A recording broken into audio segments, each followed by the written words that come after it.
All right, so thank you for being here on a Saturday to come listen to this talk. I hope that you will be learning something new from us, and then Oliver and Andy will do a demo later for us on the bioprinter. So first, let me start off with just a really quick introduction of who I am and what I've been doing for the last 20 years, I guess.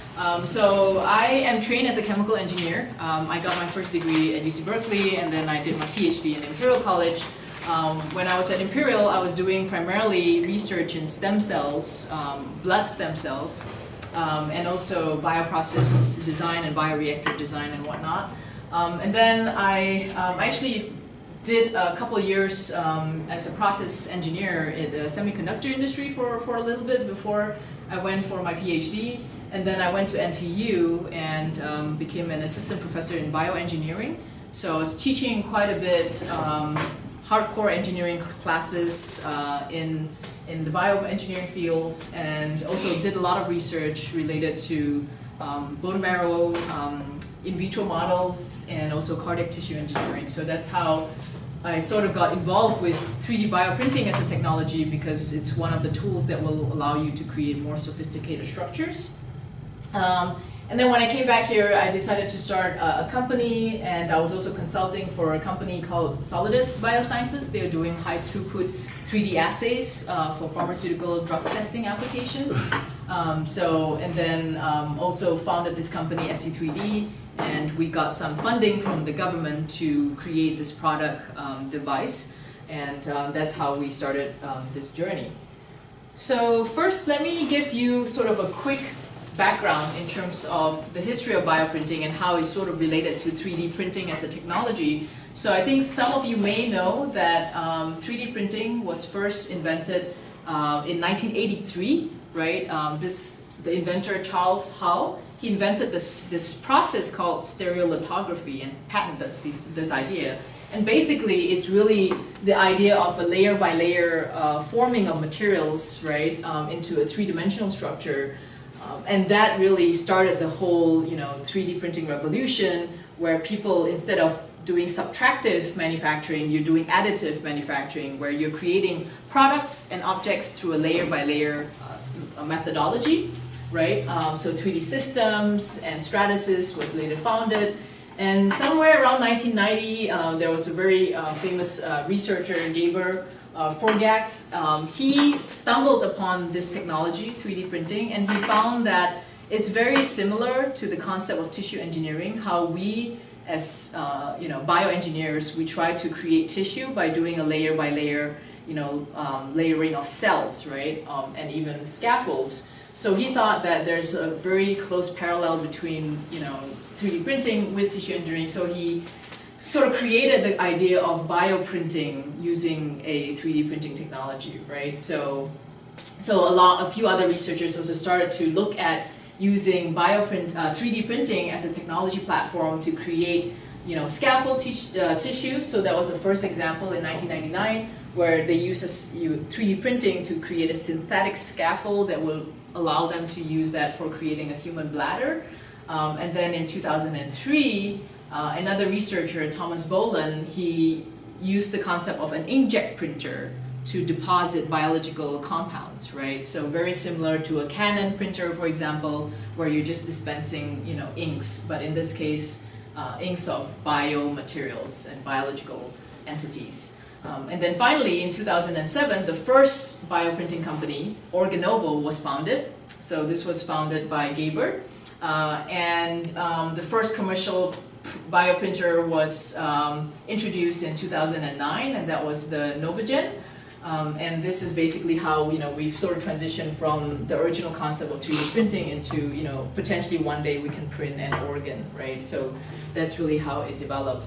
So kind of looking at where it is at today, right? So what are some of the applications in bioprinting? So one is one day, hopefully, we can print an organ.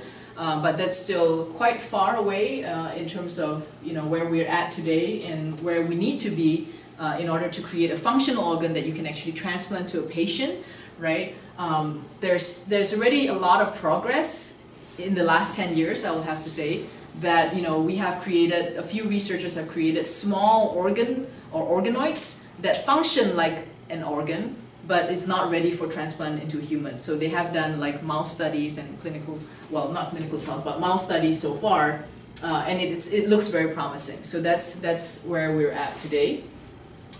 And then there's also, you know, surgeons who are using sort of a bioprinter type approach, but more as a biopen, a medical device that they will deposit either materials or cells into specific locations, like a defect in a patient, right? And this allows the doctor to have a better precision and control, right, with that, and place specifically at locations where they need to have, you know, regenerative medicine or regenerative purposes. And then, of course, the idea of creating implants or artificial tissue. This is purely either using a 3D printing approach where you're just doing like a prosthetic, right? Or it could be a combination between using 3D printing and bioprinting to actually create actual cells inside the tissue itself. So there are also researchers who are looking at how they will use a bioprinter to actually deposit cells and create a more of a living structure rather than just a prosthetic implant. So that's some of the activities with bioprinting. There was a group that also looked at using algae cells to print into a three-dimensional structure, and this could serve as a co-culture or support to other types of, you know, biological system that might be used in either biofuels or even other applications. So that was one of the, you know, potential application of using algae for biofuels or research in creating biofuels and optimizing the process. And drug discovery is there's a lot of activities going on with drug discovery because, you know, the 3D bioprinter really allows you to create three-dimensional structures that would be more mimicking to what actually happens inside the body, right? So, so traditionally in the pharmaceutical company, when they test the drug, they would actually grow the cells in petri dishes, right? So, or 96 well plate, and the cells essentially grow in a 2D kind of a structure.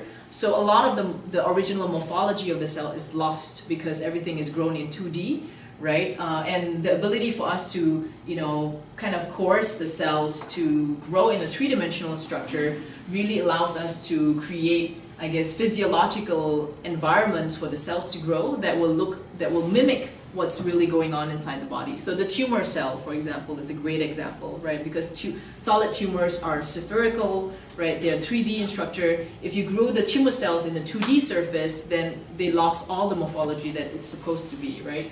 So that's a very good example in terms of how a bioprinting or 3D printing technology could create better structures that will help us improve drug discovery. Yes.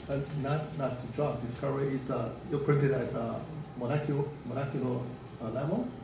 Yeah, so we print, so this is actually a zoomed up picture of what's inside every individual dots here, right? And you can see the cells are more in a 3D kind of configuration, and they interact with each other in a three-dimensional space, versus, you know, if it's a 2D culture, the cells are just spreading across the floor. Okay. Each dot is a cell. Yeah, each dot is a cell, correct.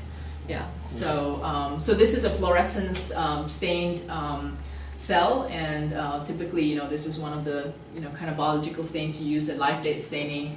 And the green represents it's alive, the red represents it's dead.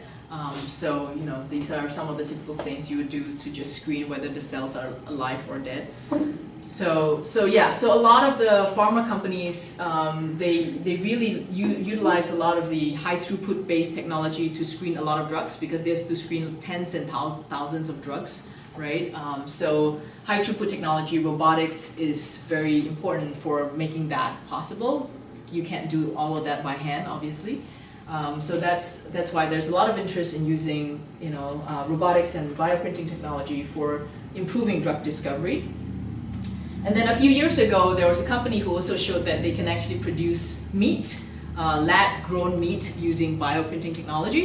And I think they said that, you know, they spent probably about $250,000 just to print a petri dish of meat. So they actually printed a meat about this size, I think. It's like almost like, it looks like a burger patty, but basically they just printed the cells in that, and then, you know, allow the structure to sort of grow over time, incubate it in the culture, and then they cooked it and actually ate the meat. So it works, but it's just extremely expensive, and it's just not feasible for us to create that process today, right? Is it like a chicken or is it like pork? What kind of like? I don't know. I don't know what they made actually. I'm not